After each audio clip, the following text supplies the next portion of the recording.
అన్న బెల్ట్ తీసుకొని కొట్టడానికి వచ్చింది. నా షాపుని కొట్టకురా, నేను కొట్టినా కొట్టుకుంటా, పెట్టినా పెట్టుకుంటా, నా షాపు మీద నువ్వు చెయ్యొద్దు అనేసి దొబ్బాడు. దొబ్బినా కూడా ఆగలేదు అన్న, మనోజ్ అని ఆగలేదు. దానివల్ల ప్రసాద్ దెబ్బ కొట్టిండు. అన్న సార్ ఏంటంటే కొట్టొద్దు నా షాపు, నేను భయం పెట్టుకుంటా, కొట్టకురా అన్నాడు. ఇద్దరు దానివల్ల ఇక ఆ షాపు గురించి ఏదంతా గొడవ, తండ్రి కొడుకులు నెట్టుకున్నారు.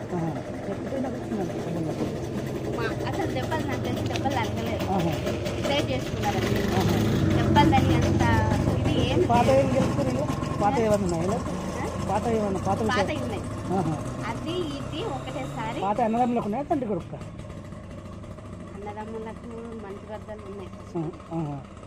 ఏమన్నా మౌనిక మేడం చేసుకోవడం ఇష్టం లేదు, ఫస్ట్ నుండి వాళ్ళకి ఇష్టం లేదు.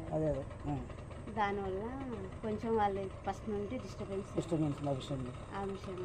ఎవరికో బాబు ఉన్నాడు, ఆల్రెడీ బాబు ఉన్నాడు కాబట్టి వాళ్ళకి ఇష్టం లేదు. ఇంకా దానివల్ల అది జాబు వల్లనే ప్రసాద్ జాబ్ వాడు 6 సంవత్సరాలు 4 సంవత్సరాలు ఇక్కడ హైదరాబాద్ కాదు సార్ దగ్గర. ఇప్పుడు ఇంట్లో ఎవరెవరు ఉన్నారు? మనోజ్ అన్నుండు, మౌనిక ముందు, అమ్ముండు, ముగ్గురు. సార్ లేడా? మార్నింగ్ మేడం వచ్చి ప్రసన్న మేడం వచ్చింది కదా,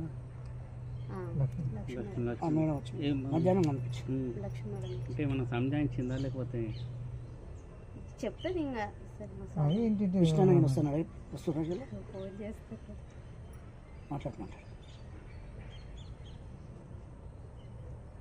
అన్న నా ఫోన్ అందరి ఫోన్ హ్యాండ్ ఓవర్ చేసుకున్నాడు, కానీ నా మీద నమ్మకం ఎక్కువ. నా ఫోన్ ఒక్కటే హ్యాండ్ ఓవర్ చేసుకున్నాడు.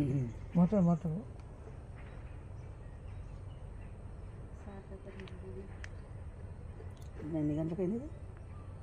నైట్, శనివారం నైట్.